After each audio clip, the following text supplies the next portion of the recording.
O Saber Direito desta semana é com o professor Geraldo Neto e ele fala sobre a Lei 8.112 de 90, a lei sobre os servidores públicos federais. Se você tiver qualquer dúvida, mande um e-mail para nós, saberdireito@stf.jus.br. Você também pode estudar pela internet, é só acessar o www.tvjustiça.jus.br. Olá, tudo bem? Eu sou o professor Geraldo Neto e a gente vai continuar o estudo da nossa Lei 8.112 de 1990, que é o Estatuto do Servidor Federal, aquele que pertence lá à União. Então, continuando o nosso estudo. Hoje, a gente vai bater um papo a respeito de licenças, afastamentos e direito de petição. A gente vai solucionar todas as suas dúvidas a respeito desse tema. E nós vamos intensificar o nosso estudo, claro, da melhor maneira possível e com os melhores recursos possíveis para que você jamais esqueça essas disposições. A gente começa a bater um papo a respeito desse material, a gente começa a falar a respeito das licenças. As licenças, elas estão constantes a partir do artigo 81 da Lei 8.112 e são licença para desempenho de mandato classista, para interesse particular, para o serviço militar, para afastamento do cônjuge ou companheiro, para capacitação, por doença em pessoa da família e para atividade política. E os afastamentos, eles são para servir em outro órgão ou entidade, para exercício de mandato eletivo, afastamento ou estudo no exterior, participação em programa de pós-graduação, estrito sensu, no país. A gente tem que fazer essa diferenciação porque a Lei 8.112, ela não dá diferenciação entre os afastamentos e as licenças. Tão somente ela classifica como afastamento e tão somente ela classifica como licença. E a gente começa a bater um papo a respeito disso. E o que a gente vai falar? O que a gente vai trocar essa ideia? A gente começa falando a respeito da licença para desempenho de mandato classista. Como é que funciona essa licença para desempenho de mandato classista? O servidor que for desempenhar algum mandato classista, que ele venha ser diretor, chefe, em alguma entidade de classe de âmbito nacional, ele poderá gozar dessa licença de mandato classista? Sim, ele poderá gozar dessa licença. A gente tem que lembrar que essa licença a ser gozada, o tempo de duração dela será pelo tempo que durar o mandato dele junto a essa entidade. E essa licença ela pode ser prorrogada? Ela poderá ser prorrogada. E essa prorrogação será pelo prazo igual ao da reeleição dele, e uma única vez. Sendo prorrogada uma única vez. A gente tem que lembrar também que como funciona a cessão desses servidores para eles desempenharem esse mandato classista. Como funciona isso? Até 5.000 associados, a administração pública liberará um servidor. De 5.000 associados, 5.001, perdão, até 30.000, ela liberará 2 servidores. E acima de 30.000 associados, 3 servidores. Lembrando que o tempo de duração dessa licença será o prazo igual ao do mandato que ele exercer. E caso ele pode prorrogar a licença? Sim, caso ele seja reeleito e uma única vez. Tranquilo? A gente continua com esse papo a respeito da licença para interesse particular. Essa licença para interesse particular, ela somente poderá ser concedida dentro do estágio, ela não poderá ser concedida dentro do estágio probatório. E essa licença para interesse particular, ela terá como duração até 3 anos. E claro, lembrando a vocês, sem remuneração. O servidor não será remunerado durante o período que ele estiver gozando dessa licença. Posto que essa licença, o servidor não ficará trabalhando na administração pública. Ele irá tratar dos interesses particulares dele, irá cuidar dos seus afazeres, das coisas do seu interesse, e ele não terá remuneração da administração pública. Então, ela pode durar até 3 anos e, claro, sem remuneração. Lembrando que ela não pode ser solicitada, não pode ser pedida dentro do estágio probatório do servidor. Agora, A qualquer momento, essa licença, ela poderá ser o quê? Revogada pela administração pública. A qualquer momento, a administração pode chamar o servidor de volta. Ou então, até mesmo o servidor pode solicitar a sua volta a qualquer tempo. Tranquilo? Agora a gente fala a respeito para o serviço militar. Como se dará essa licença para o serviço militar? Essa licença será tratada em uma lei específica para isso. Será tratada em legislação específica para determinado tipo de licença. Mas a Lei 8.112, ela nos fala o seguinte: essa licença, qual é o prazo de duração dela? Mentaliza você aí na sua residência. O prazo de duração dessa licença será pelo mesmo prazo que durar a incorporação do servidor ao serviço militar. Será por igual prazo, correto? Esse será o prazo da licença. Agora, e findo essa prestação de serviço militar, como é que funciona a entrada em exercício do servidor? Cuidado. A gente sabe que quando o servidor é nomeado e ele firma o termo de posse, o prazo para entrar em exercício será de quantos dias? Lembra aí? Perfeito, 15 dias. Agora, quando acaba a licença dele para o serviço militar, ele terá o prazo de 30 dias para entrar em exercício. Lembrando a você que esse prazo que ele terá para entrar em exercício será sem remuneração. O prazo para ele voltar e entrar em exercício será sem remuneração. Correto? Então, nós já falamos da licença para desempenho de mandato classista, para interesse particular, para o serviço militar e agora para afastamento do cônjuge ou companheiro. Essa licença para afastamento do cônjuge ou companheiro, como ela funciona? Quando o servidor tiver um cônjuge ou companheiro que for mandado a trabalho a outro ponto do território nacional, ele poderá solicitar essa licença? Esse afastamento de cônjuge ou companheiro, licença de afastamento de cônjuge ou companheiro? Ele poderá fazer isso? Sim, ele poderá. Por quê? Para acompanhar o seu cônjuge. E essa licença, ela tem prazo determinado? Pensa. Não, ela não tem prazo determinado.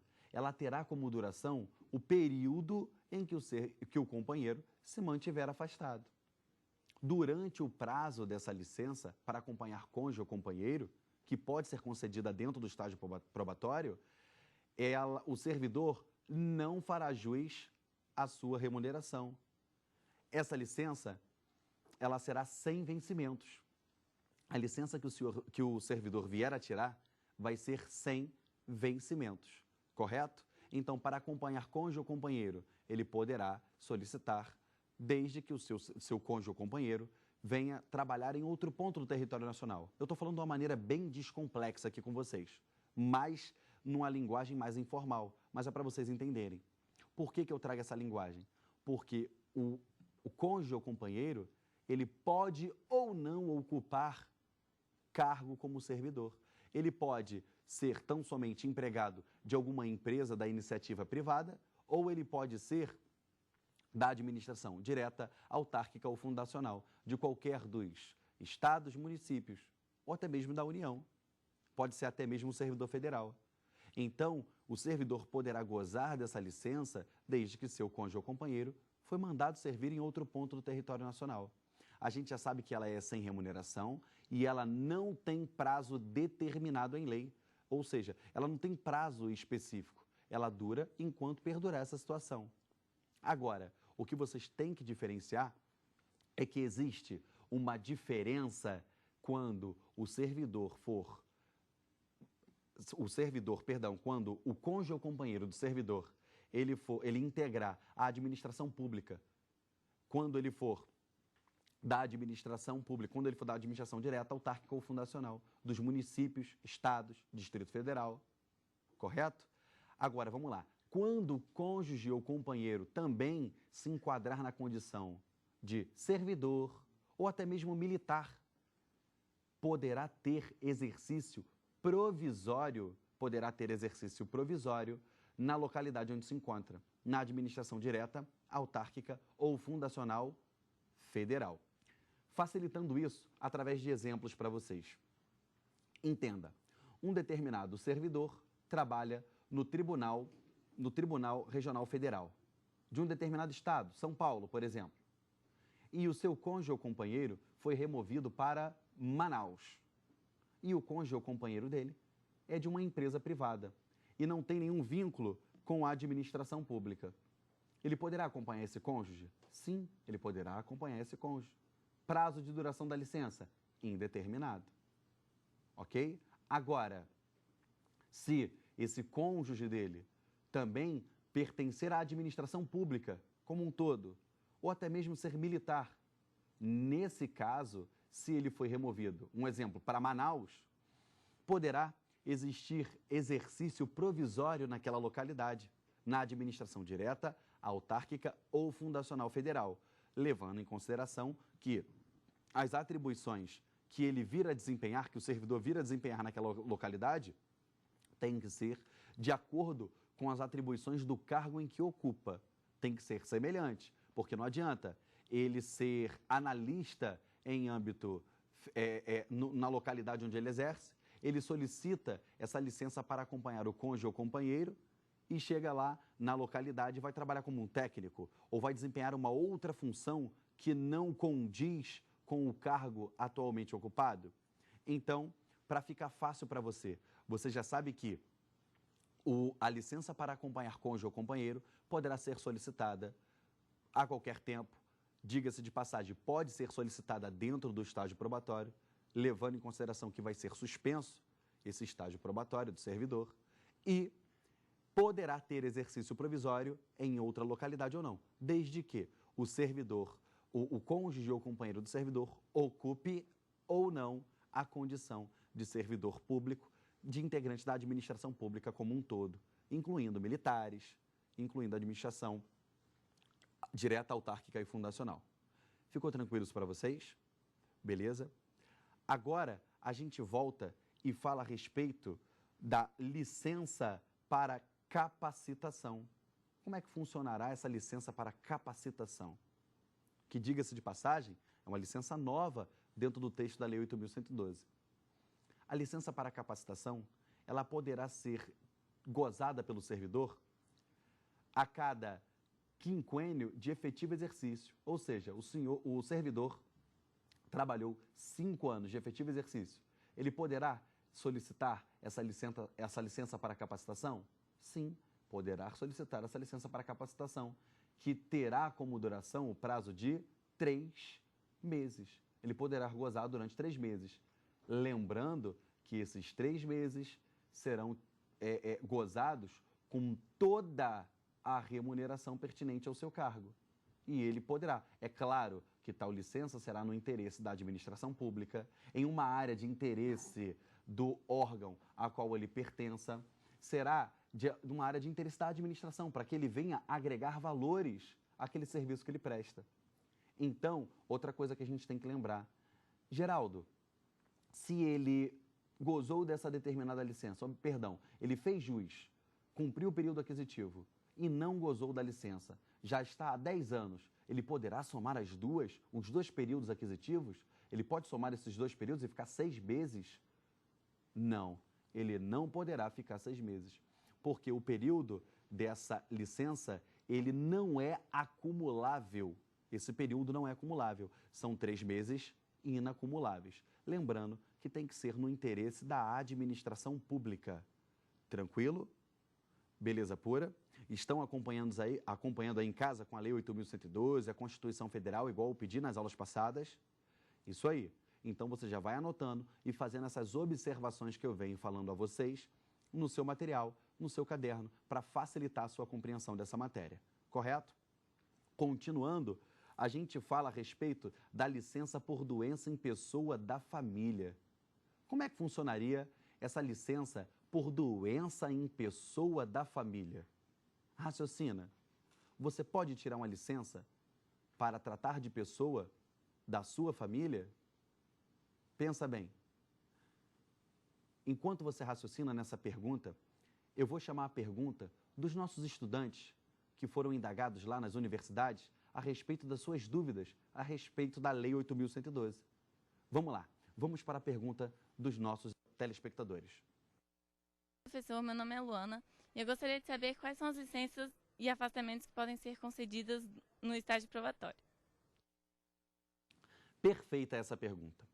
Isso é uma pergunta recorrente em várias localidades, universidade, advogados, até mesmo estudantes para concurso público. Todas as pessoas que venham estudar a Lei 8.112, elas possuem essa dúvida, servidores principalmente. Por quê? A pergunta é o seguinte: quais são as licenças e afastamentos que o servidor poderá gozar dentro do seu estágio probatório? Aí eu faço uma brincadeira para poder facilitar essa compreensão para vocês. Lembre-se, dentro do estágio probatório, o servidor recebe o quê? Fala para mim. Dentro do estágio probatório, a gente brinca em sala de aula, eu falo que o servidor leva mesada. Ué, Geraldo, como assim? O servidor não recebe remuneração? Claro que ele recebe. Mas para você lembrar dessa resposta, o servidor leva mesada. Então repete comigo aí, dentro da sua residência. Isso, o servidor em estágio probatório poderá levar mesada, que são as licenças e os afastamentos que podem ser concedidos. Então você anota no teu papel assim, ó, mesada, em ordem vertical. E você vai colocando ao lado de cada letra dessa. Olha só como é que fica, ó. Mesada, dentro do estágio probatório, o servidor recebe mesada. M, mandato eletivo. E, estudo ou missão no exterior. S, serviço militar. A, atividade política. D, doença em pessoa da família. A, afastamento do cônjuge ou companheiro. E S, servir em organismo internacional. Então, já ficou fácil para você lembrar em casa que o servidor em estágio probatório, ele poderá perceber a mesada, que é o mandato eletivo, estudo ou missão no exterior, serviço militar, atividade política, doença em pessoa da família, afastamento do cônjuge ou companheiro e servir em organismo internacional. Então, já ficou fácil para você lembrar quais são as licenças e os afastamentos que o servidor pode solicitar, requerer dentro do seu estágio probatório. A gente até brinca, eu criei um outro recurso mnemônico para o servidor lembrar, para você que está estudando, lembrar. E quais ele não pode solicitar dentro do estágio probatório. Eu até brinco, eu falo que é a matraca. Como assim matraca? É o mandato classista, é a licença trato de interesses particulares e a licença capacitação. Matraca. Mandato classista, trato de interesses particulares e capacitação. Então, estas não podem ser solicitadas dentro do estágio probatório. Mas por que, Geraldo? Mandato classista. Se ele vai ser representante de uma determinada classe, como é que ele será representante de uma determinada classe se nem estável ele é? Se ele ainda não é estável naquela categoria? Se ele pode ser reprovado num estágio probatório? Numa avaliação especial de desempenho. Entende como é nítido isso? A licença capacitação, por quê? Ele tem que ter um quinquênio de efetivo exercício. Se ele tem um quinquênio, é lógico que ele já ultrapassou o período do estágio probatório, que será de 3 anos, correto? E por último, tratos de interesse particular, que eu já mencionei a vocês, que o servidor somente poderá gozar dessa licença se não estiver dentro do estágio probatório. Ficou tranquilo? Então, dentro do estágio probatório, mesadas, fora matraca. Ficou tranquilo para vocês? Continuando a nossa explicação. A gente falou a respeito, estava falando a respeito da licença em pessoa, por motivo de doença em pessoa da família. Você, que é servidor, que está nos assistindo, você que é advogado e já foi contactado por algum servidor porque ele queria saber destas disposições. Ou você que está se preparando aí na sua faculdade, está caindo dentro, está correndo atrás, estudando a Lei 8.112. Como funciona? Vamos lá. De acordo com a Lei 8.112, essa licença para tratar de doença em pessoa da família, primeiro passo, quem seria pessoa da família? Quem seria pessoa da família? Você já raciocinou em cima disso?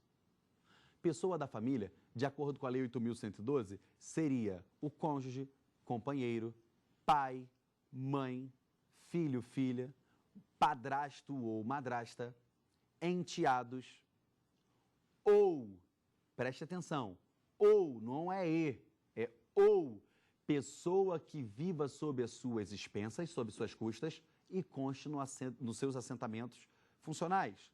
Entenda, por que eu falo ou? Porque ele pode ser pai e não viver sobre as custas do servidor. E ele vai poder tirar tal licença? Vai. Agora, se viver sobre as custas do servidor, tem que estar sobre o assentamento, registrado no seu assentamento funcional. Então, vamos lá. Pessoa da família, pai, mãe, filho, filha, o padrasto ou madrasta, enteados, ou qualquer outra pessoa que viva sob as suas custas, sob suas expensas. Ele poderá gozar dessa licença? Poderá. E como será o gozo dessa licença? O gozo dessa licença, ele será de duas maneiras, com remuneração e sem remuneração. O gozo dessa licença, ele será com remuneração dentro do primeiro período. Qual o primeiro período? O período de 60 dias. Nos 60 primeiros dias, ele poderá gozar dessa licença com remuneração. Mas ele poderá solicitar uma prorrogação dessa licença? Poderá. E ele poderá prorrogar por mais de 90 dias. Cuidado que algumas doutrinas, você pega alguns livros para ler e você vê que poderá ser prorrogado por até 90 dias. Cuidado, que o seu entendimento pode ficar dúplice no que tange a isso. Se ele poderá ser prorrogado até 90 dias, eu só somo mais 30. Então dá um total de 90. Esse é o correto? Negativo. Ele gozará 60 dias com remuneração, correto? E podendo ser prorrogado por mais 90 dias sem remuneração. Lembrando a vocês que essa concessão não poderá ultrapassar estes limites de dias, que dá um total de 150 dias. Só que esses 150 dias são contados dentro de um período de 12 meses. O que você deve lembrar é que esse período de 12 meses não fale um ano, porque se você falar que é um ano do calendário, quando virar o ano, zera esse prazo? Não, são 12 meses a contar da data da concessão do primeiro período de licença. Tirou o primeiro período dessa licença, começa a contar um prazo de 12 meses. E lá na frente, quer dizer que ele só pode tirar 60 juntos, não pode ser interpolado? Não, pode ser interpolado, tirou 20 agora, depois tirou mais 10, enfim. Ele só pode tirar o máximo de 60 de maneira interpolada, podendo prorrogar por mais 90. Sabendo que a soma do 60 e do 90, que dá um total de 150 dias, tem que ser dentro de um período de 12 meses. Ficou tranquilo para vocês? Então, a gente já sabe que tem um período com remuneração, os 60 dias iniciais, e o período sem remuneração, que é a prorrogação por mais 90 dias. Lembrando que não poderá ultrapassar o período de 150 dias dentro do prazo de 12 meses. Ficou tranquilo isso para vocês? Agora, a gente vai bater um papo a respeito da licença para a atividade política. Essa licença, você que está em casa, tem que ter um cuidado fenomenal, excepcional, quando tratar disso. Sabe por quê? Essa licença, ela funciona de algumas maneiras diferentes. E como eu digo isso para você? Como será essa licença?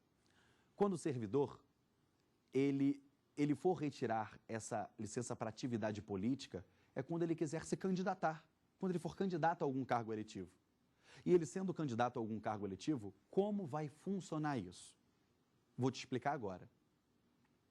Da data em que ele foi escolhido em convenção partidária até as vésperas do seu registro da candidatura perante a Justiça Eleitoral, este prazo será o quê? Sem remuneração, correto? Então, da data em que foi escolhido em convenção partidária até a data da véspera do seu registro, da véspera do registro de sua candidatura junto à Justiça Eleitoral, será o quê?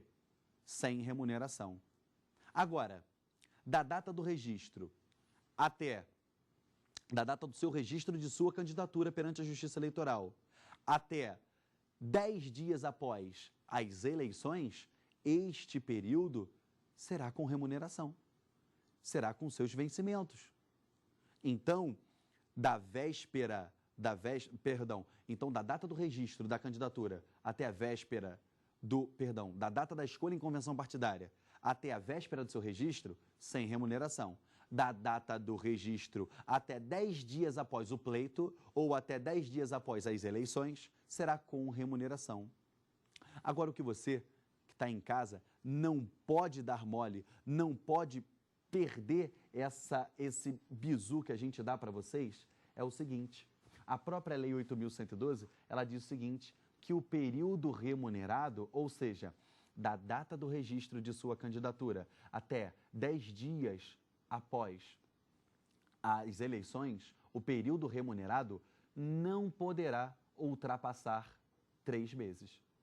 Então, entenda, vamos lá, recapitulando, a licença para atividade política, como é que essa licença ela vai funcionar?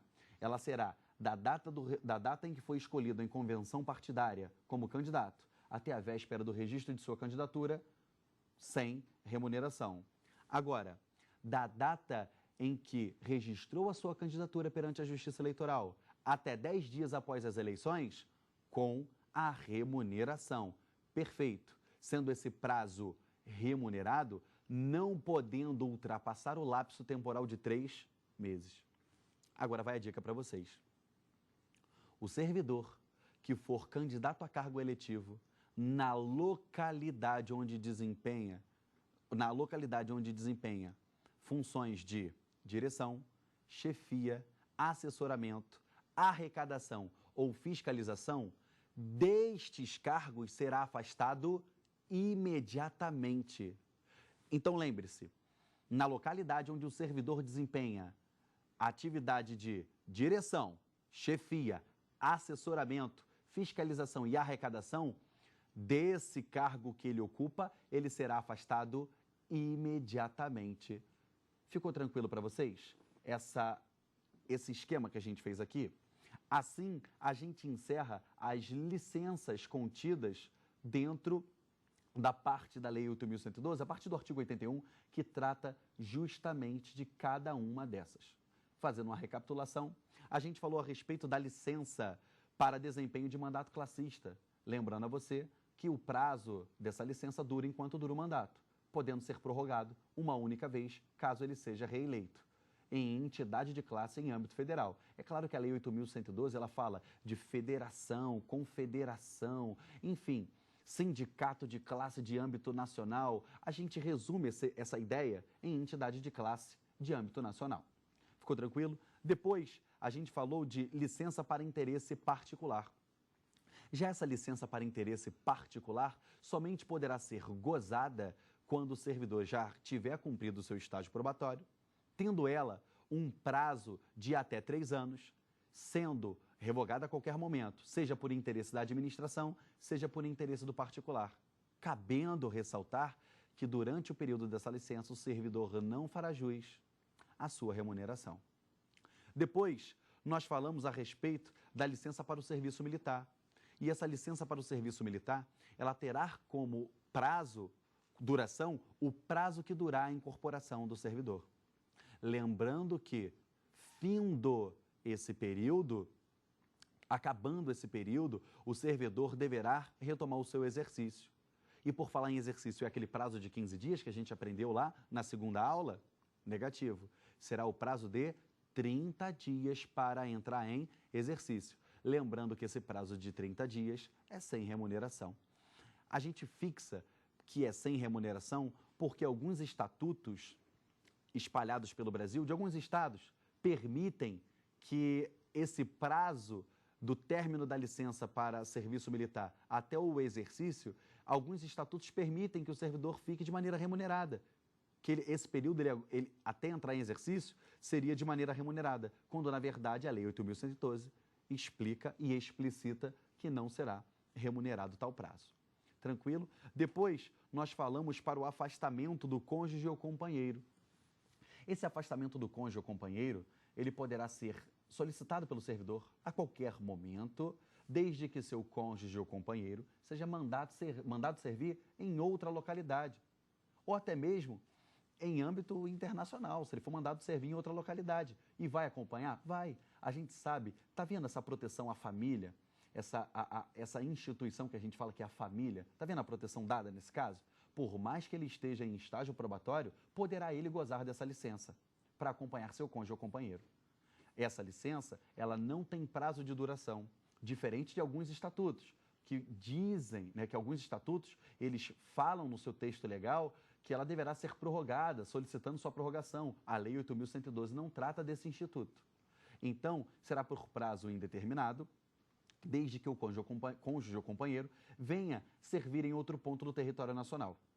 Correto? Agora, quando o cônjuge ou companheiro ocupar cargo na administração pública ou até mesmo que ele seja militar, nesse caso, o servidor, quando for para tal localidade, poderá desempenhar de maneira temporária, claro, de acordo com os moldes da Lei 8.112 e obedecendo às classificações e as inerências de seus cargos, as exigências dos seus cargos, ele poderá desempenhar determinado trabalho na administração direta, autárquica ou fundacional, de maneira provisória, até que finda essa história e ele volta para a localidade onde ele trabalhava.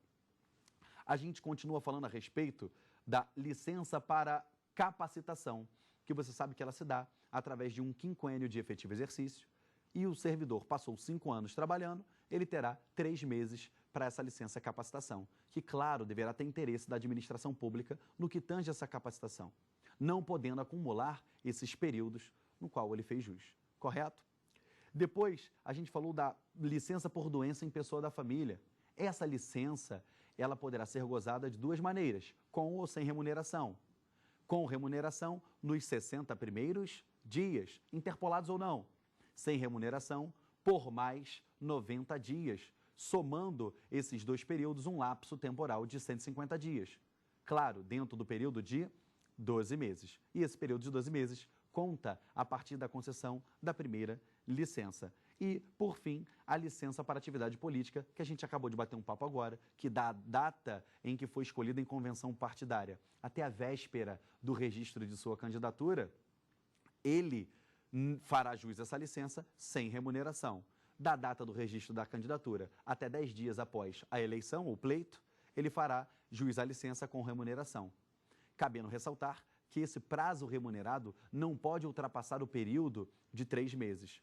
E lembrando que o servidor que desempenha função de direção, chefia, assessoramento, fiscalização ou arrecadação na localidade onde esteja concorrendo àquele cargo eletivo, ele desse cargo que ele ocupa, ele será afastado. Tranquilo? Agora, com base nos nossos estudos da Lei 8.112, nós vamos chamar uma dúvida, uma pergunta que foi feita por alunos, por estudantes de direito, para a gente responder aqui no programa. Vamos lá. Olá, professor. Meu nome é Marília e eu gostaria de saber qual a diferença do tratamento dado ao recurso e ao pedido de reconsideração nas leis 9784 de 99 e na Lei 8.112 de 90. Essa pergunta, ela é excelente, porque existe uma diferença? Existe. A gente sabe que a Lei 9784, ela vai tratar de processo administrativo em âmbito federal. Mas o próprio texto da lei, ela diz o seguinte: quando tiver lei específica, tal processo será regido por lei específica. Nesse caso, de maneira específica, a Lei 8.112, ela vem tratar desse tema. Como assim, professor? Como assim, Geraldo? Ela vem tratar desse tema. Na Lei 9784, como é que funciona o pedido de reconsideração? Ela não trata tecnicamente desse instituto.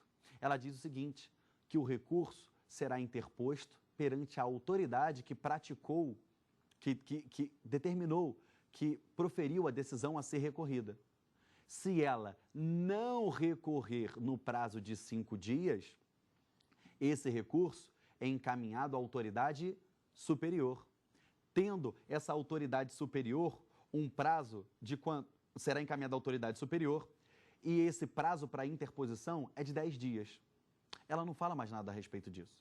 Ela diz o seguinte: impetra-se o recurso, a mesma autoridade que proferiu a decisão a ser recorrida, e aquela autoridade, ela pode reconsiderar? Pode, num prazo de 5 dias. Se ela não reconsiderar, ela encaminha à autoridade superior. E é claro, o recurso tramita pela via hierárquica, a gente já sabe disso. E o prazo para a interposição desse recurso é um prazo de 10 dias, correto? Agora, já na Lei 8.112, ela diz o seguinte: das decisões tomadas dentro de um processo, cabe reconsideração, cabe pedido de reconsideração. E ela já vem tratando especificamente disso, do pedido de reconsideração. E esse pedido de reconsideração, ele tem que ser processado, claro, dentro de um prazo de 5 dias, claro, e encaminhado à autoridade que vai decidir aquele processo, que vai decidir aquele recurso. E ela tem um prazo de 30 dias para decidir naquele recurso. Lembrando também que, de acordo com a Lei 8.112, o prazo para a interposição de recursos será de 30 dias. Então, para você anotar aí na sua casa, eu até passo essa literalidade para vocês. A gente fala o seguinte, olha, na Lei 9784, o recurso será dirigido à autoridade que proferiu a decisão a ser recorrida e, se não reconsiderar no prazo de 5 dias, encaminha à autoridade superior. E o prazo para a interposição do recurso será de 10 dias, o que eu já falei para vocês. Na Lei 8.112, cabe pedido de reconsideração à autoridade que proferiu a decisão, devendo ser despachado no prazo de 5 dias, nós falamos, e decidido dentro do prazo de 30 dias, cabendo recurso do seu indeferimento. Então, se for indeferido o pedido de reconsideração, cabe recurso. E o prazo para a interposição de recurso que nós falamos será de 30 dias. Ficou tranquila essa dúvida para vocês? Foi.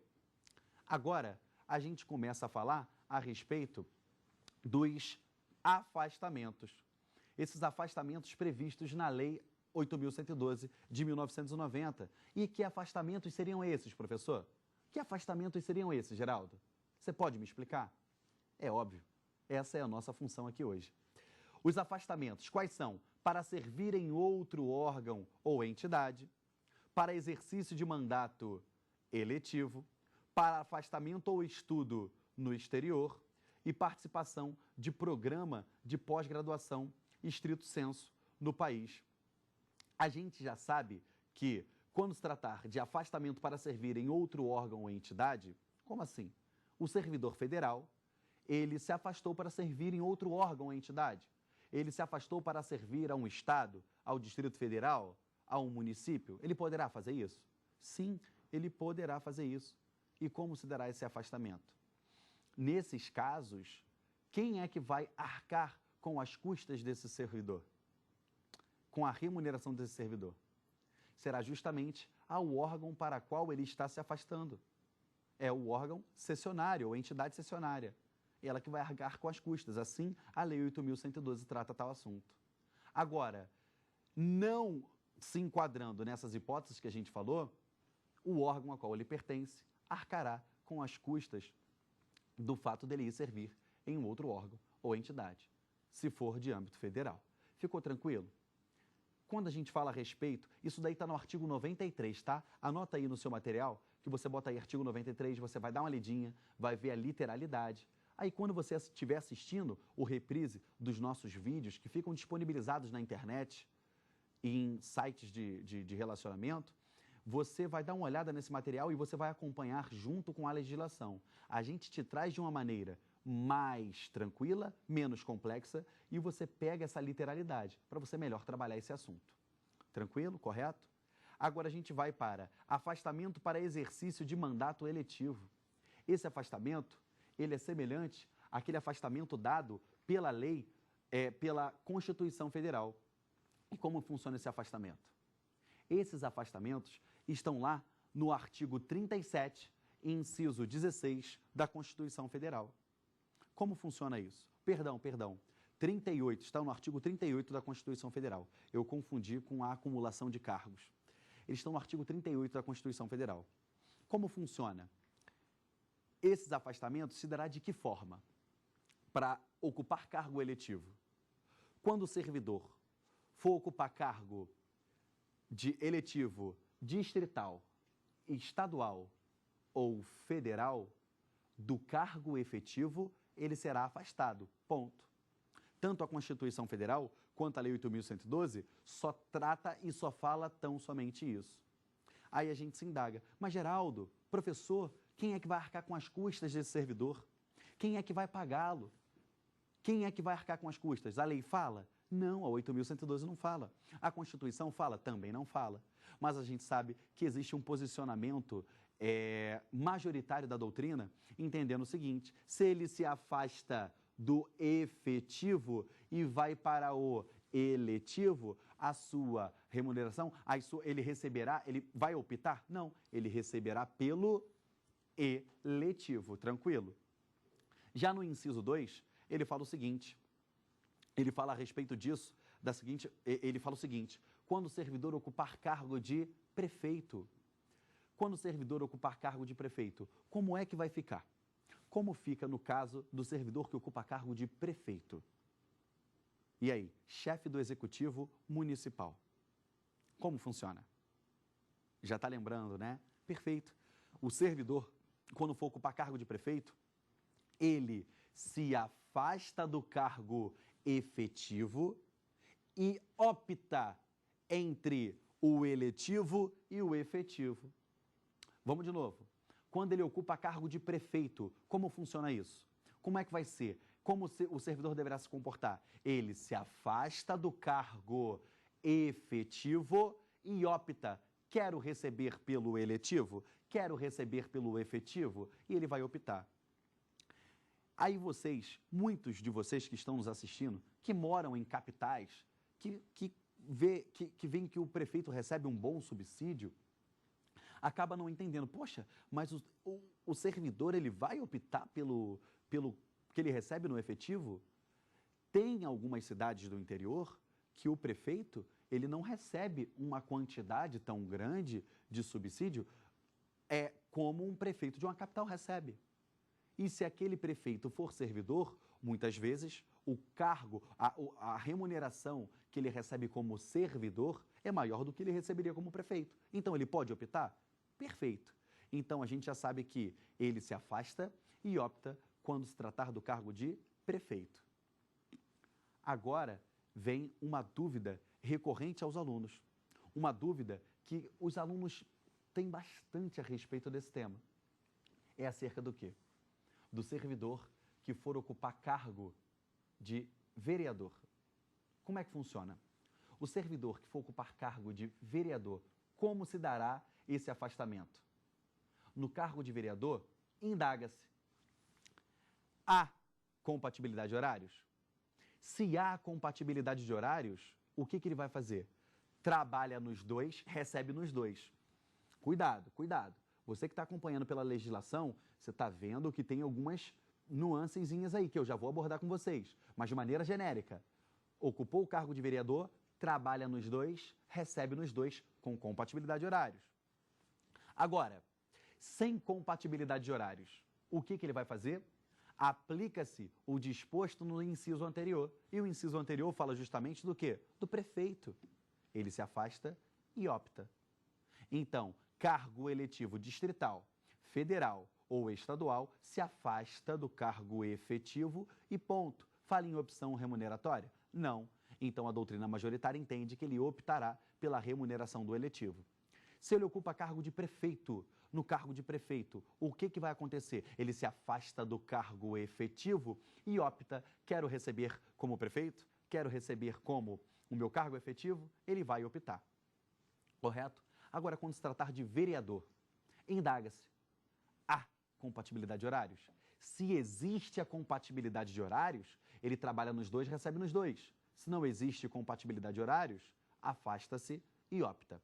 Agora, já que eu falei do cargo de vereador, agora a gente vai abordar de maneira técnica. No inciso 3º, ele fala o seguinte: quando existir compatibilidade de horários, ele perceberá a remuneração do eletivo e as vantagens do efetivo. E agora? Você já sabe muito bem que cargo eletivo ele vai receber subsídio, embora o próprio texto da Lei 8.112 e o próprio texto da Constituição Federal diga que ele receberá o quê? Remuneração, mas você sabe que ele vai receber subsídio, correto? E as vantagens do cargo efetivo. Ele tão somente receberá as vantagens? O vencimento não irá integrar? Peraí, ele não vai receber a remuneração? Ele vai receber tão somente as vantagens? Na prática e na análise da aplicação aos servidores que ocupam cargo de vereador, a gente sabe que estes servidores, eles, se têm compatibilidade de horários, trabalham nos dois, receberão nos dois, correto? Agora, de acordo com a Lei 8.112 e a Constituição Federal, perceberá a remuneração do eletivo com as vantagens do cargo efetivo. Ficou tranquilo isso para vocês? Eu quero fazer um comentário a respeito disso, que houve um julgado recente, que não me recordo a sua numeração, e ele fala a respeito do policial rodoviário que ocupava cargo de vereador. Esse policial rodoviário que ocupar cargo de vereador. O policial, ele está num regime de dedicação exclusiva. Então, tinha posicionamento doutrinário que entendia que ele não faria jus à ocupação do cargo de vereador. Agora, majoritariamente, tanto pela doutrina quanto pelos julgados, a gente percebe que o policial ele poderá ocupar um cargo de vereador? Sim, e ele trabalhará nos dois, sendo o policial rodoviário federal e sendo vereador. Correto? Agora, por falar no cargo eletivo, você tem que lembrar que quando o servidor que estiver com quando ele estiver ocupando um mandato classista, né? Quando ele estiver com a licença de desempenho de mandato classista, tem que lembrar que nessa possibilidade de ocupação desse cargo, ele não poderá ser removido para a localidade distante da localidade aonde ele se enquadra. Só essa observaçãozinha que faltou eu passar para vocês. Ok? Tranquilo? Isso acontece também com o mandato eletivo. Se ele ocupa um mandato de vereador, ele não vai ser removido para uma outra localidade. Ok? Isso fica vedado, essa remoção dele, essa forma de deslocamento. Correto? Agora, nós vamos chamar a nossa pergunta, a nossa próxima pergunta, que pertine ao tema e que é de suma importância a gente responder, que isso vale tanto para você quanto para nós, que a gente troca essa informação e a gente passa o conhecimento para vocês. Vamos à nossa pergunta? Olá, professor. Meu nome é Ludmila e eu gostaria de saber se, quando é concedido ao servidor o afastamento para estudo ou missão no exterior, ele fica impedido de pedir exoneração quando retorna. Ele fica impedido, cuidado. O texto da lei diz que ele ficará impedido de gozar as licenças para tratos de interesses particulares e exoneração a pedido. Mas, de fato, ele não fica impedido. O que acontece, na verdade, é que, quando do seu retorno, ele deverá ficar por prazo igual ao do seu afastamento, sem solicitar esses dois institutos, a exoneração a pedido ou licença para trato de interesses particulares. Porque, caso ele as solicite, ele terá que indenizar a administração com os custos havidos com o seu afastamento. Então, se a pergunta é, ele fica impedido? A resposta é não, ele não fica impedido. Contudo, caso ele solicite, ele deverá ressarcir a administração pública com os custos havidos devido ao seu afastamento. Ficou tranquilo? E finalizando, aqui a gente fala a respeito do direito de petição. A gente já bateu um papo falando do direito de petição, que o servidor poderá, mediante uma negativa na sua pretensão, impetrar um pedido de reconsideração. Ele pode fazer esse pedido? Pode, que vai ser processado abrindo prazo para julgamento. Caso esse prazo para julgamento não seja atendido, ele pode entrar com um recurso? Pode, tendo 30 dias para entrar com esse recurso, que será dirigido à autoridade superior àquela que proferiu a decisão a ser recorrida, que nós denominamos de recurso hierárquico próprio. Isso pertine ao direito de petição do servidor? Pertine. A gente sabe que o direito de requerer do servidor junto à administração prescreverá, ou seja, ele perderá o direito de requerer junto à administração em 5 anos, olha só, quando se tratar de demissão, cassação de aposentadoria, cassação de disponibilidade ou afetem interesse patrimonial ou créditos resultantes da relação trabalhista. Prescreve em 5 anos. E prescreverá em 120 dias nos demais casos, salvo quando a lei determinar prazo específico para isso. O que a gente fala a respeito disso, e uma observação bem legal é que os prazos são contados da data da publicação do ato ou da data da ciência quando for publicado. Então, relacionados o direito de pretensão junto à administração pública, de alguma requisição junto à administração pública, de requerer junto a ela, prescreve em 5 anos, quando se tratar de demissão, cassação de aposentadoria, cassação de disponibilidade, de créditos resultantes à relação de trabalho. A gente sabe disso. E quando se tratar de interesse patrimonial e, nos demais casos, salvo quando a lei previr uma outra possibilidade, prescreverá em 120 dias. Assim, num resumo breve da aula, a gente falou a respeito das licenças, sabendo que licenças são para desempenho de mandato classista, para interesse particular, para o serviço militar, para afastamento do cônjuge ou companheiro, para capacitação, por doença em pessoa da família, para atividade política. E os afastamentos serão para servir em outro órgão ou entidade, para exercício de mandato eletivo e afastamento para estudo no exterior e participação em programas de pós-graduação em estrito senso no país. Lembrando que o programa de pós-graduação em estrito senso no país, o servidor, para que ele solicite esse afastamento para mestrado, tem que ter pelo menos 3 anos de efetivo exercício, correto? E para doutorado, pelo menos 4 anos, levando em consideração que nos últimos 2 anos ele não poderá ter solicitado a licença para trato de interesses particulares, a licença para capacitação e nem uma licença que tenha inerência a estas, para mestrado ou doutorado. Lembrando também que para o pós-doutorado, o servidor ele deverá permanecer pelo menos 4 anos na administração pública com efetivo exercício, correto?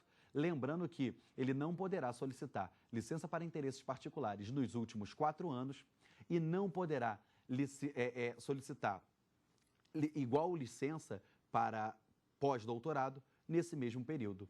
Então, assim, a gente encerra a nossa aula de hoje batendo um papo a respeito disso, das licenças, dos afastamentos, um breve comentário ao direito de petição do servidor junto à administração pública e a gente finaliza dessa forma.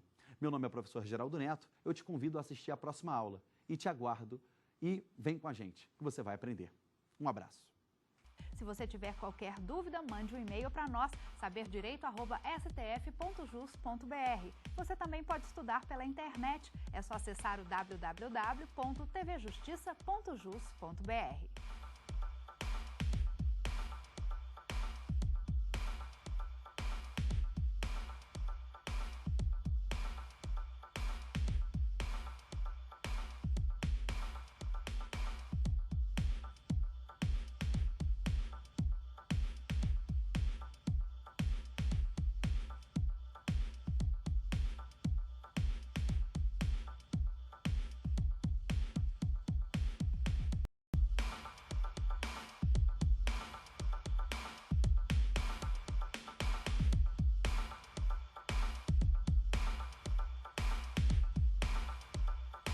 O programa Saber Direito desta semana é com o professor Mariano Borges. O curso é sobre Direito Administrativo. Tem dúvidas sobre o assunto? Mande um e-mail para a gente, saberdireito@stf.jus.br. E você também pode estudar pela internet, www.tvjustiça.jus.br. Olá, senhores. Meu nome é Mariano Borges, sou professor de Direito Administrativo e de Legislação Correlata. Sou professor de Direito em graduações, em pós-graduações e em cursos preparatórios para concurso público aqui em Brasília e em outras unidades da Federação. Vou trabalhar com os senhores o tema Ato Administrativo à luz da Lei 9784, a lei que regula o processo administrativo federal. A ementa da Lei 9784, conquanto seja clara ao nos dizer tratar-se da lei que regula o processo administrativo, ela faz muito mais do que isso, pois regula e traz importantes instrumentos de regulação acerca do próprio ato administrativo. E, nesse sentido, não só aquele ato o qual é aplicado à esfera federal. Os processualistas do direito administrativo tendem, embora seja bastante divergente o conceito de um processo, acerca de se tratar ou não de um procedimento, o processo é o desencadear desses atos tendentes a se chegar a uma conclusão lógica. E, nesse sentido, essa sucessão de atos se desencadeiam, né, dentro do processo para que essa resolução lógica seja, enfim, contemplada.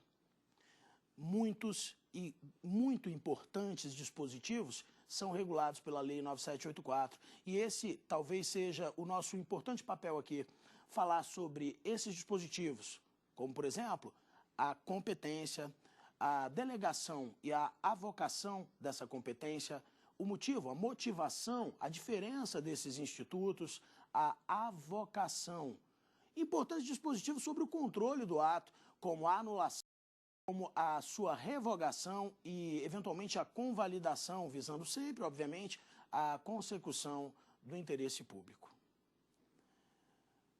A administração pública atua basicamente, embora é verdade que hoje nós possamos contar com inúmeros dispositivos, para quê? Para que essa administração venha intervir na sociedade. O ato administrativo, sem dúvida nenhuma, é a maneira mais usual como isso vem acontecer. Hoje a gente pode falar em contratos de gestão, em termos de parceria, mas sem dúvida nenhuma o ato administrativo é a forma mais usual, mais frequente, segundo a qual a administração vem intervir nessa sociedade. É, inclusive, correto a gente entender que quase tudo na administração pública, quase tudo é ato administrativo. O ato administrativo. Olha, para que a gente possa entender o ato administrativo, é importante nós fazermos uma breve digressão ao direito privado. Nesse sentido, diferenciar o fato do ato. O fato é um evento material, um evento da natureza, um acontecimento. O nascimento, ou mesmo a morte, é um fato. Já o ato, por si, é uma conduta voluntária e pré-ordenada. Quando a esse ato ou a esse fato nós podemos atribuir um efeito jurídico, pois bem, aí ele se torna um fato ou um ato jurídico. Esse ato ou fato jurídico, olha, o fato jurídico, o nascimento. Com o nascimento, inicia-se a personalidade jurídica. Com o falecimento, conclui-se, encerra-se, exaure-se essa personalidade. Um fato jurídico gera um efeito no mundo jurídico. O ato jurídico é uma conduta voluntária, pré-ordenada, unilateral, da qual nós podemos atribuir um efeito jurídico. Como por exemplo, o nascimento foi um fato, o registro dessa criança que acabara de nascer é um ato, é um movimento, é uma conduta pré-ordenada no sentido da realização daquele efeito jurídico. Quando esse ato jurídico, nós podemos atribuir um efeito no direito público, mais precisamente na órbita do direito administrativo, nós chamamos esse ato jurídico de ato jurídico administrativo, o qual mais frequentemente apelidamos como ato administrativo. O ato administrativo é uma conduta da administração pública. Mas veja, a administração pública atuando na qualidade de administração. Ora, e ela atua fora dessa qualidade? A administração pública atua na qualidade de administração pública quando atua sob regras de direito público, daquilo que nós chamamos de regime jurídico administrativo, quando atua na consecução do interesse público. Olha, o ato administrativo integra um gênero chamado atos da administração.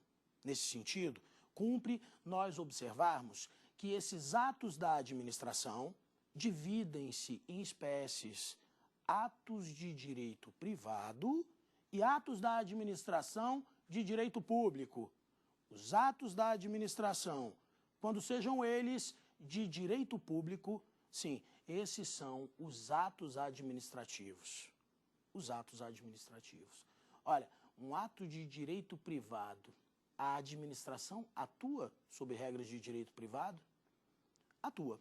Embora essa não seja a regra, ela também atua sobre regras de direito privado. Quando, por exemplo, celebra com um particular um contrato de locação, embora esse contrato de locação seja precedido de um procedimento licitatório, a própria Lei 8666 de 93, a Lei de Licitações e Contratos Administrativos, na inteligência do dispositivo do artigo 62, em seu parágrafo 3º, é clara ao dizer que o contrato de locação, nesses contratos a administração atua sobre regras as quais são predominantemente de direito privado.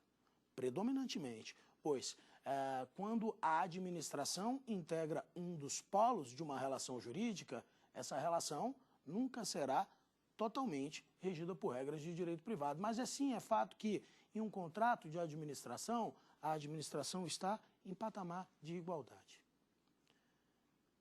O ato administrativo, a administração atua na qualidade de administração pública e, por isso, ela atua dotada daquilo que nós chamamos de supremacia, de alguns poderes especiais. Esses poderes especiais são concedidos à administração pública para que ela possa cumprir o seu dever constitucional e legal de satisfação do interesse público. Ato administrativo é uma manifestação unilateral da administração pública na qualidade de administração. Nesse sentido, temos um conceito clássico do professor Eli Lopes Meireles, segundo o qual o ato administrativo é uma manifestação unilateral da administração pública que, agindo nessa qualidade, tenha por fim imediato modificar, adquirir, resguardar, transferir, extinguir direitos ou impor obrigações a si própria ou aos seus administrados. Pois bem, então nós já podemos vislumbrar que a administração pública edita os seus atos para, de uma maneira mais intensiva, atuar na sociedade. A administração pública, nós já podemos perceber que atua também sob regras predominantemente regidas pelo direito privado e que o ato administrativo é uma espécie do gênero ato da administração. Dentro do contexto da regulação da Lei 9784, desses institutos do ato administrativo, que é a importância maior do tema que nós vamos desenvolver, nós vamos começar, primeiramente, fazer algumas observações sobre os dispositivos da lei e, propriamente, sobre a lei. Alguns dispositivos e algumas disposições essenciais. Vejamos. A Lei do Processo Administrativo regula o processo administrativo federal, como agora há pouco eu cheguei a mencionar. E, nesse sentido, ela não obriga os processos administrativos em outras esferas de poder, como nas administrações dos estados, administrações regionais, como nas administrações municipais.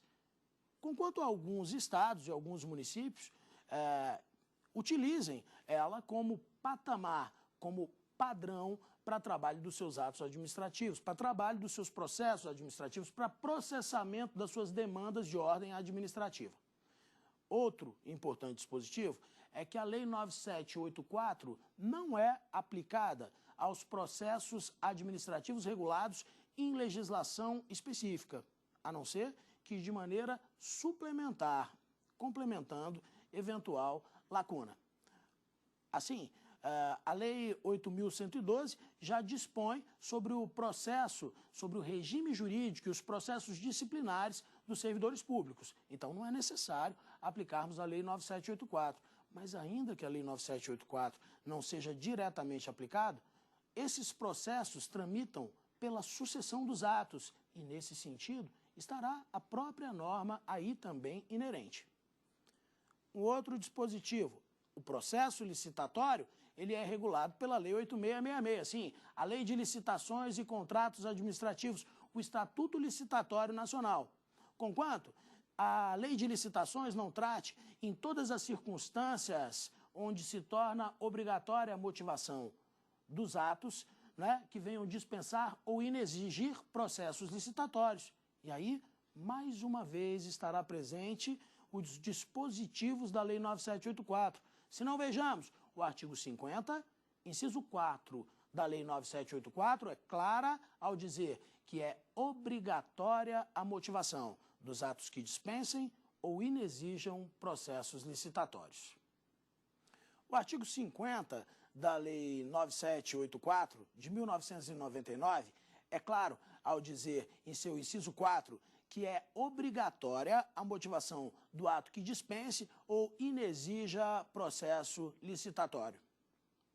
Importante, tratando sobre o ato administrativo e diferencial na sua compreensão, é entender como ele se forma. O ato jurídico administrativo. Ato jurídico administrativo. Pois bem, se usarmos da devida propriedade, perceberemos que o ato administrativo nada mais é do que um ato jurídico. É um ato jurídico o qual produz os seus efeitos na seara do direito público, mais precisamente na órbita do direito administrativo. O ato se forma como? Vamos estudar um pouco da formação desse ato administrativo. Olha, o ato jurídico, voltando um pouco mais ao direito civil, o ato jurídico se forma, se materializa, não é, através de 3 elementos essenciais, indisponíveis à sua formação. Quais sejam? Um sujeito. Esse sujeito, mais comumente chamado no direito público de competência ou de sujeito competente. Pergunto aos senhores, qualquer sujeito pode praticar um ato jurídico? Não. Para a prática de um ato jurídico é necessário que esse sujeito seja capaz. O ato jurídico deve possuir também um objeto. Qualquer objeto pode ser o conteúdo de um ato jurídico.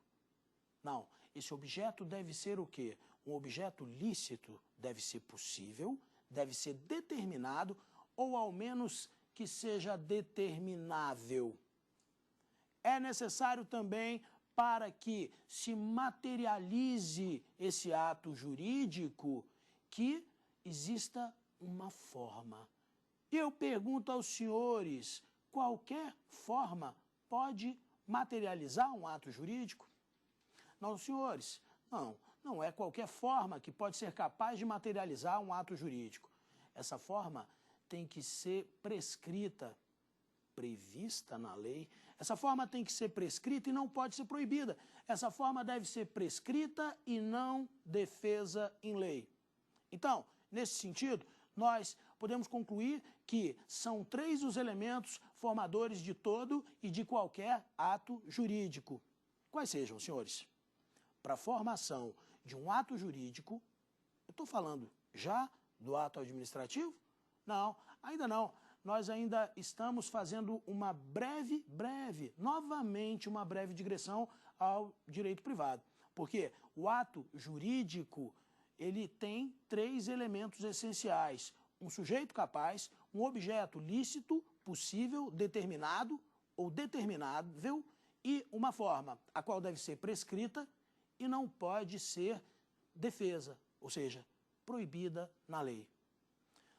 O nosso trabalho agora é transformar esse ato jurídico em um ato jurídico administrativo.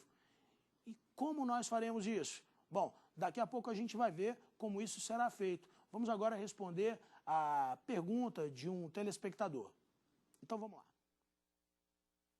Oi, professor, meu nome é Felipe e minha dúvida é: existem atos administrativos praticados fora da administração pública? Olha, Felipe, muito boa a sua pergunta. Muito boa a sua pergunta. Então, é até uma pergunta bastante usual na sala de aula, né? Então, a gente vai voltar um pouquinho ao gênero. A administração pública pratica seus atos, os quais nós vamos chamar, Felipe, de atos da administração.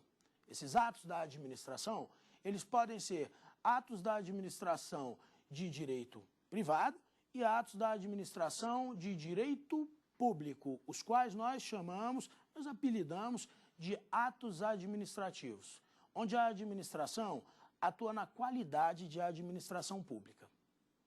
Um exemplo é sim possível atos administrativos sejam praticados fora da administração pública. E um exemplo muito bom disso é que o concessionário ou permissionário de serviços públicos, ele edita atos administrativos.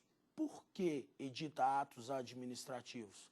Olha, a prestação de serviços públicos, nos termos do artigo 175 da Carta Constitucional de 88, é o quê? É a titularidade do Estado. Sim, o Estado é titular da prestação do serviço público, é titular do serviço público e presta serviço público diretamente ou mediante delegação, precedida de licitação quanto aos contratos de concessão, permissão de serviços públicos. Quando um permissionário, um concessionário, atua na prestação dos serviços públicos, ele sim, embora esteja fora da administração pública, edita atos administrativos. Então, agora vamos iniciar nosso trabalho. Nós vamos transformar esse ato jurídico num ato jurídico administrativo. E a pergunta é, como é que nós vamos fazer isso? Como é que nós vamos fazer isso? Olha, nós vamos fazer isso temperando. Tempero. Como assim, professor? Tempero? Olha, o que diferencia uma boa comida de outra boa comida, sem dúvida nenhuma, é o tempero. Um acréscimo, não é? Esse tempero que nós vamos inserir no ato jurídico de tão especial, ele é capaz de transformar esse ato jurídico em um ato jurídico administrativo. E qual seja, senhores, esse tempero?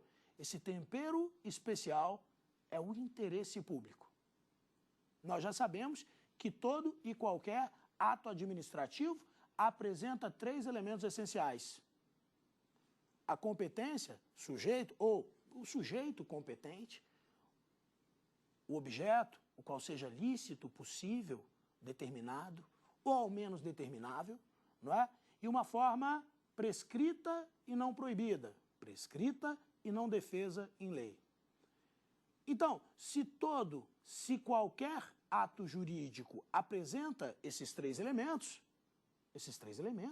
vão integrar também o ato administrativo. Então, vejamos, temperamos esse ato jurídico com o interesse público. De que forma? De qual maneira vamos poder temperar esse ato jurídico com o interesse público? Apresentando a ele 2 novos elementos. 2 novos elementos, a finalidade e o motivo público. Então, o ato administrativo se forma pelo acréscimo do interesse público ao ato jurídico, tendo então como seus elementos de formação a competência, a finalidade, a forma, o motivo e o objeto. Olha, é fato que a doutrina majoritária tem como parâmetro dos elementos do ato administrativo o artigo 2º da Lei 4717 de 1965. Que lei é essa? É a Lei da Ação Popular, pela própria natureza que esse diploma normativo nos apresenta. A Lei da Ação Popular é a lei que regula o parâmetro de validade dos atos administrativos. Pois bem, é fato que a doutrina majoritária, ela tem como parâmetro, e inclusive em seu artigo 2º, traz lá esse diploma normativo em tela, a Lei da Ação Popular, os elementos do ato, a competência, a finalidade, a forma, o motivo e o objeto.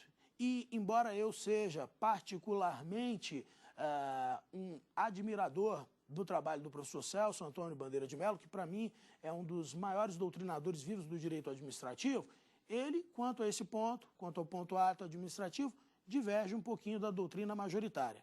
E é essa doutrina que nós estamos trabalhando aqui. Quanto aos elementos do ato, estamos nos referindo aí à doutrina majoritária. Então, o professor Celso, ele diferencia os pressupostos da existência e ainda divide esses pressupostos em pressupostos de existência e pressupostos de validade, mas esse tópico nós vamos trabalhar também um pouco mais à frente. Falar dos pressupostos, falar da formação e da existência, não é? Enquanto que elementos diferenciados. Então vejamos. Acrescentamos o interesse público. Através da inserção de 2 novos elementos, aquele ato jurídico, e assim esse ato ele se transformou em um ato administrativo. Então, senhores, é correto a gente entender que pelo acréscimo da finalidade e do motivo, esse ato se tornou em um ato administrativo? Sim, é uma interpretação correta.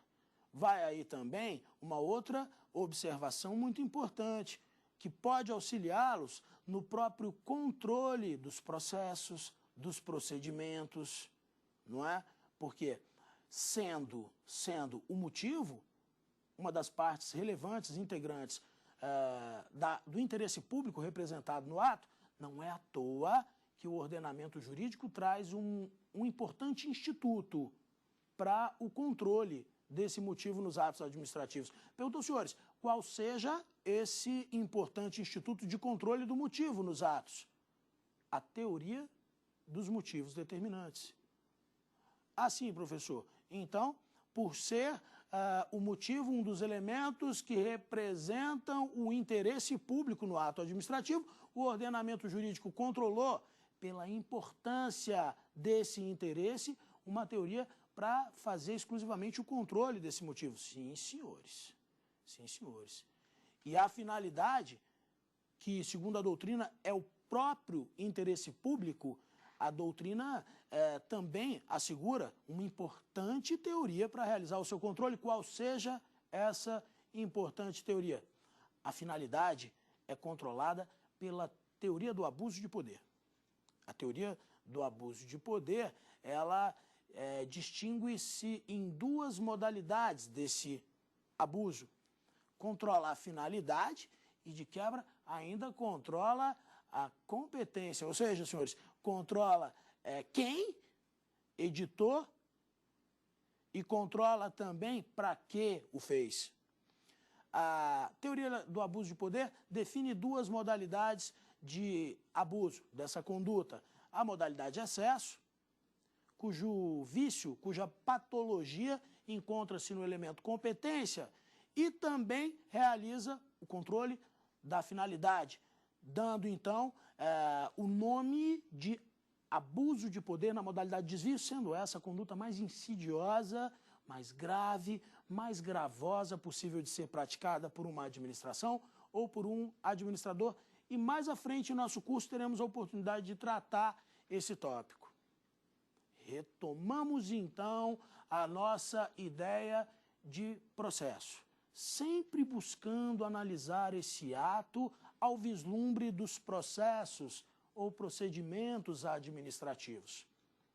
Então, vejamos, o processo, conceito, desencadear de procedimentos tendentes a um resultado lógico. Qual é a finalidade? A finalidade do processo, não é? A finalidade do processo é um ato administrativo final. Ou uma decisão processual final, não é?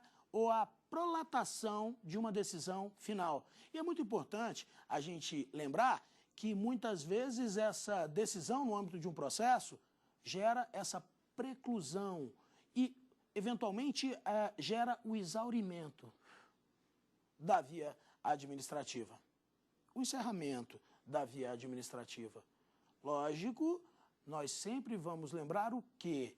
Que esse encerramento da via administrativa, em nosso sistema de jurisdição única, sistema de inafastabilidade de jurisdição, consagrado constitucionalmente na inteligência do dispositivo do artigo 5º, inciso 35 da Carta Constitucional de 1988, não exclui a apreciação judicial.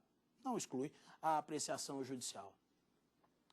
É muito necessário, eu percebi isso estudando doutrina há alguns anos, quando o doutrinador apontava, olha, no capítulo de atos administrativos, falaremos desses importantes dispositivos, no capítulo de ato, a lei 9784 trata de importantes dispositivos do ato, e eu sempre senti a necessidade de trazer para o meu aluno, e é isso que eu faço. Quando eu estou trabalhando o ato administrativo, ou eventualmente eu trabalho a lei 9784 em sala de aula, eu procuro mostrar a conjunção prática disso, porque eu acredito que isso facilite a compreensão de ambos institutos, que, na minha opinião, são inseparáveis, indisponíveis. Olha, o processo administrativo, ele gera duas importantes consequências. Quais sejam? Olha, para o administrado é essencial, pois gera para ele uma forma célere, uma forma rápida e, além disso, gratuita de evitar desvios ou prejuízo aos seus interesses e direitos, e não só para o administrado, mas também de uma forma abrangente e geral para o próprio interesse público, porque possibilita ao interesse público, o quê? O controle dos atos administrativos, não é? A correção desses atos, e aí toda a sociedade se beneficia. Toda a sociedade se beneficia. Então, beneficia o administrado, beneficia o interesse público. Muitas vezes, no âmbito de um estudo do direito administrativo, de uma maneira abrangente, a gente pode falar até mesmo do direito público, do interesse público, do interesse da administração. Pergunto aos senhores, a administração pública tem interesses? Tem interesses a administração pública? Não, a administração pública não possui interesses. Administra, tutela, guarda, aprimora, mas o interesse é público. Interesse público. O interesse é público. O interesse é público. Vou provar aos senhores, não fosse público, para contratar trabalhadores, ela não realiza concurso público, como é público, e como a sociedade quer ver trabalhando para si o trabalhador mais bem qualificado, para contratar trabalhadores, realiza concurso público. Dessa maneira, contrata o trabalhador mais bem qualificado. Para comprar, para vender, para contratar obra, para contratar serviço, realiza procedimentos licitatórios. Dessa forma, contrata a proposta mais vantajosa, fornece igualdade de condições a todos que com ela queiram contratar e, dessa maneira, promove, segundo a própria lei, o desenvolvimento nacional sustentável. Então, é isso que eu quero que nós possamos juntos compreender, a importância desses processos, desses procedimentos, do seu desencadeamento para a consecução desse interesse de nós todos, que tem na administração pública o seu consecutor, o seu executor. Agora vamos à nossa próxima pergunta. Olá, professor, meu nome é Edila. Eu gostaria de saber se a administração pública edita atos regulados pelo direito privado? Então, olha, vamos retomar o tema que, sem dúvida nenhuma, é muito importante, atos da administração. Atos da administração é gênero do qual nós possuímos duas espécies. Retomando a pergunta feita pelo Felipe, em outro sentido realizado pela Edila. Olha, a administração pública, quando edita atos de direito privado, atua em patamar de igualdade com o particular, com o terceiro, com o administrado. Quando edita atos regulados pelo direito público, edita atos administrativos, pois edita atos dotados de regime de direito público e, por isso, atua na consecução do interesse público e, por isso, dotado de supremacia. Os atos de direito privado, olha, a exemplo de um contrato de locação, conquanto seja precedido de um procedimento licitatório, a administração encontra-se predominantemente sobre regras de direito privado. Ou, até mesmo, quando há uma abertura de uma conta corrente em um banco estatal, exemplo do Banco do Brasil, não é? Nesse caso, a administração pública está atuando como um agente econômico, como outro banco. Não podemos esquecer que se trata de um banco estatal, mas naquele momento a administração pública atua excepcionalmente sobre regras de direito privado. Pois é, então vamos dar continuidade ao nosso estudo. Elementos do ato dentro da sua formação e a implicação desses elementos para a formação desse ato. Competência. Competência é uma matéria de ordem pública. E o que é uma matéria de ordem pública? Uma matéria de ordem pública é uma matéria de direito público. Competência decorre da onde? A competência decorre da Constituição Federal, a competência decorre da lei, a competência decorre de regulamentos da administração. O ato administrativo, eventualmente, atribui competência. Sempre lembrando que o ato administrativo, sem dúvida nenhuma, é complementar. O ato administrativo está aí para quê? Para tornar essa lei executável. Ele não inova no ordenamento jurídico, por isso nós podemos dizer que ele é inferior à lei. Ele se encontra num padrão hierarquicamente inferior. Ele tem, como tem a administração pública, o papel de facilitar essa lei que implementa uma política pública decorrente das atividades governamentais no exercício da função administrativa do Estado de tornar execuível aquela política. Bom, a competência é um poder que decorre de lei. Competência é um poder que decorre de regulamento e a competência é o que habilita o agente a praticar um ato administrativo. A finalidade é o próprio interesse público. A finalidade primária de todo e qualquer ato administrativo será sempre materializadora do interesse público. E a finalidade secundária? Olha, a finalidade secundária ou imediata é o próprio ato em si considerado. Finalidade primária do ato de nomeação de um servidor. A finalidade primária da nomeação de um servidor, senhores, satisfação do interesse público. A finalidade secundária, sim, aí é a nomeação do servidor, não é? É o preenchimento do cargo público. A forma é o revestimento material. A forma é o revestimento externo. A forma é como o ato se apresenta à sociedade, pois antes disso ele sequer existe. A forma mais comum de materialização do ato administrativo é a escrita. Mas, hoje em dia, a nossa sociedade apresenta outras formas dessa materialização. Hoje em dia, existem atos que nem sequer decorrem de condutas humanas, obviamente em caráter excepcional, mas quando a pessoa passa ali acima da velocidade, o administrado excede o limite da velocidade, vem aqueles equipamentos eletrônicos de fiscalização, os quais nós carinhosamente apelidamos de pardais, e fotografam aquele administrado acima da velocidade. Aquilo é um ato jurídico, muito mais do que isso, é um ato jurídico administrativo, tem a natureza de uma multa e é um ato, inclusive, dotado de imperatividade, que impõe àquele administrado uma obrigação. O motivo. Motivo é a razão. Motivo é a razão. Motivo é a razão de fato. Motivo é a razão de direito. O motivo são as razões de fato e as razões de direito que ensejam a prática daquele ato administrativo.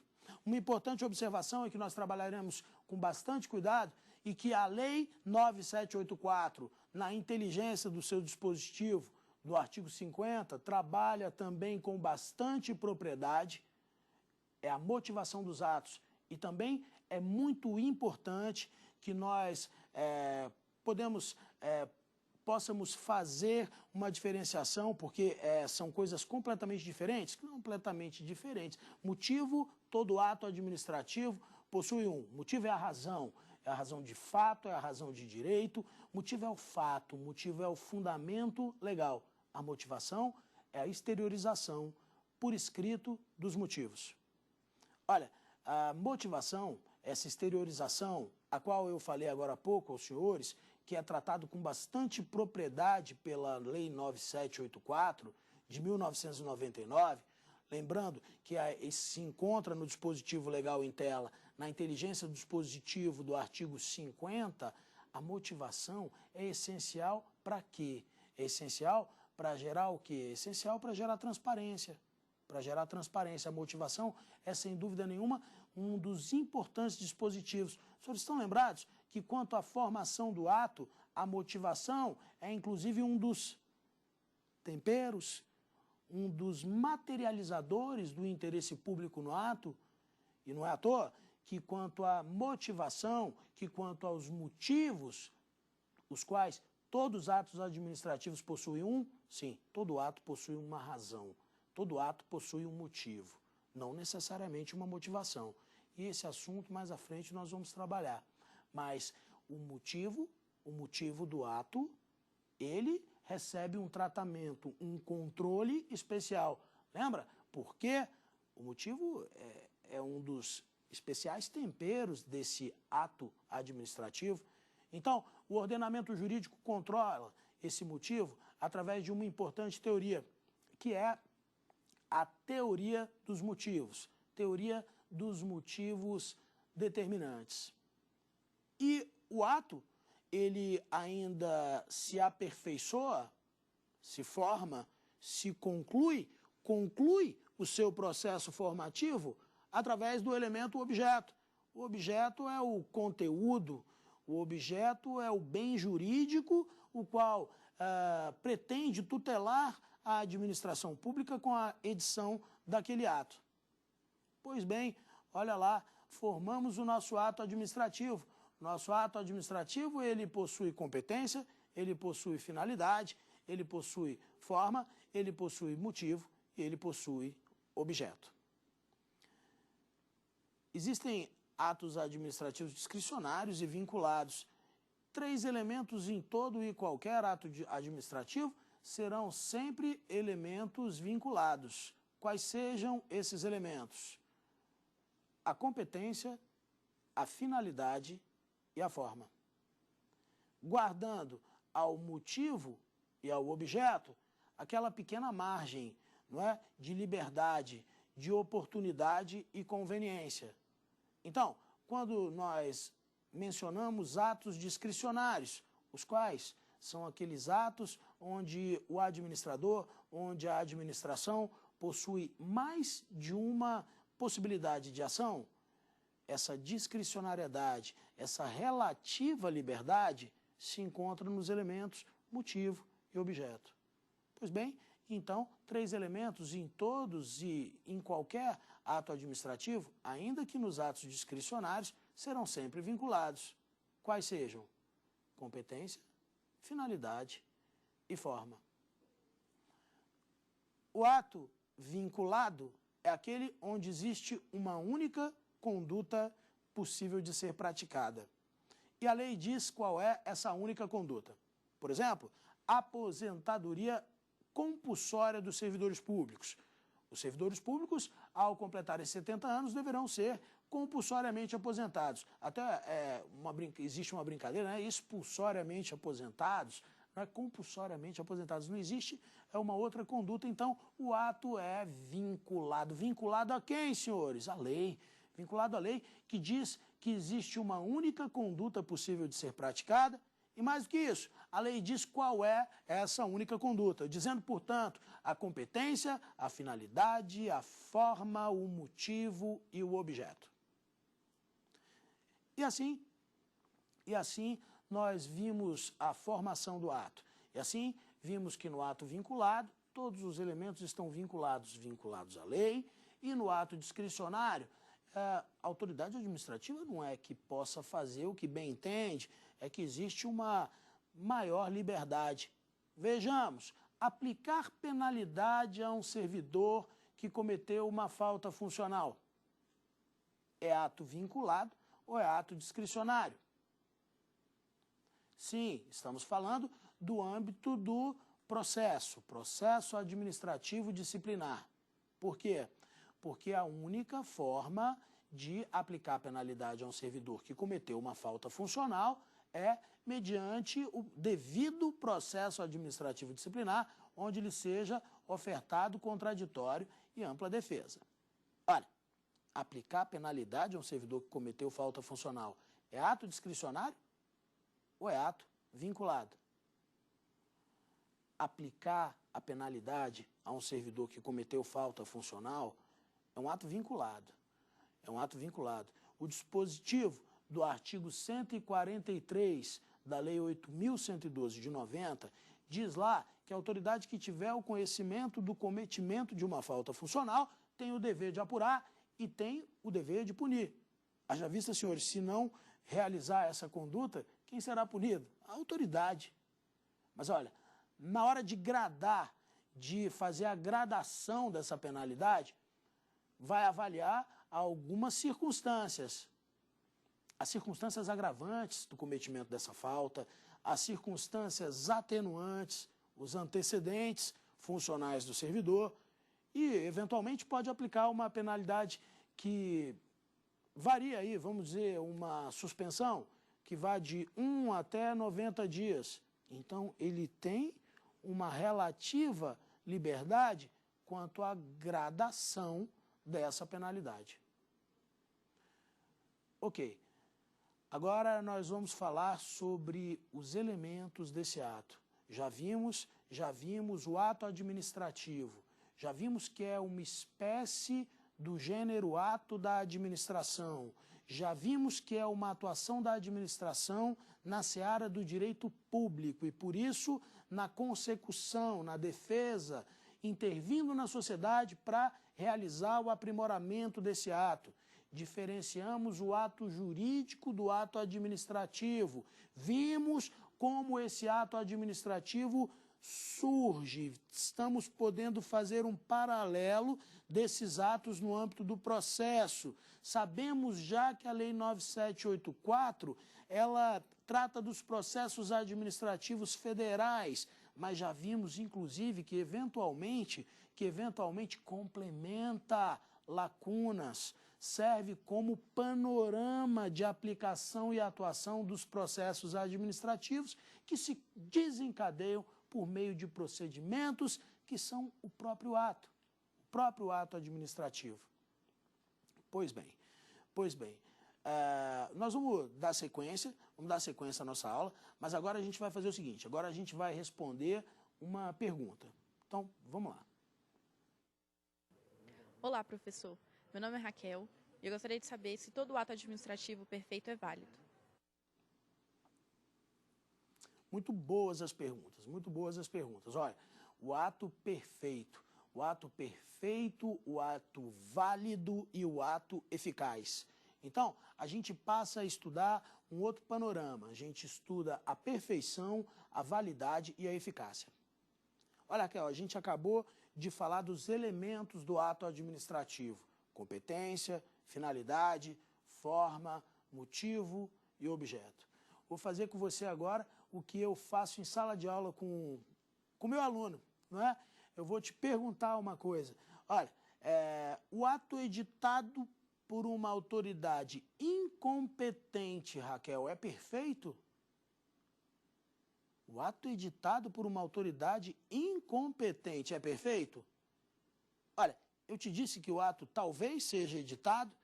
Eu te disse que o ato eventualmente seria editado? Não. Eu falei que o ato foi editado. Se o ato foi editado, ele é perfeito. Se ele foi editado, ele é perfeito. Sabe por quê? Porque perfeição é sinônimo de existência. Então, perfeição é sinônimo de existência. Olha, o ato editado, o ato perfeito é válido? Não necessariamente, não necessariamente, porque se o ato foi editado por uma autoridade incompetente, conquanto ele seja perfeito, ele é inválido. Se o ato possui competência, finalidade, forma, motivo e objeto, ele é um ato perfeito. Se ele é válido, bom, a história é outra. Validade é conformação com o ordenamento jurídico, com a norma, com a lei, com os princípios gerais de direito. Então, o ato editado por autoridade incompetente, conquanto seja perfeito, ele é um ato inválido. Um elemento que também merece um pressuposto, né? Porque pressuposto de existência, pressuposto de validade e de eficácia. O que é um ato eficaz? Um ato eficaz é aquele que se encontra apto. Pronto. Ato eficaz é o ato que se encontra apto à produção dos seus efeitos próprios. E quando ele estará apto à produção dos seus efeitos próprios? Quando ele não estiver diante de uma circunstância condicional ou de uma circunstância suspensiva. Se não vejamos, a administração edita determinado ato, digo a você que o ato é perfeito e que se encontra em harmonia com o ordenamento jurídico pátrio, então, portanto, é um ato válido. No entanto, esse ato, segundo a sua própria textualidade, vai começar a produzir efeitos em determinada data. Uma data mais adiante. Então, está recebendo uma modulação de efeito. Então, a partir da data, a partir de determinada data, passa a viger o ato. Bom, então esse ato só vai começar a produzir efeito mais adiante. Então, conquanto ele seja perfeito e válido, ele só adquire a eficácia naquela data em que o seu efeito foi modulado. Assim, a gente pode concluir que o ato perfeito, ele pode ser válido e eficaz.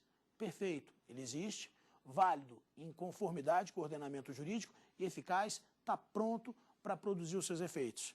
Mas ele pode ser perfeito, pode ser inválido e pode ser eficaz. Ele pode ser perfeito, ele pode ser válido e ineficaz. Mas se ele existe, ele é perfeito.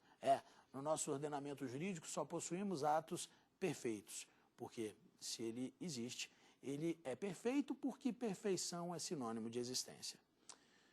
Então vamos lá, vamos agora fazer um arremate da nossa aula. Pois bem, nós vimos que a Lei 9784 é a lei que regula o processo administrativo federal.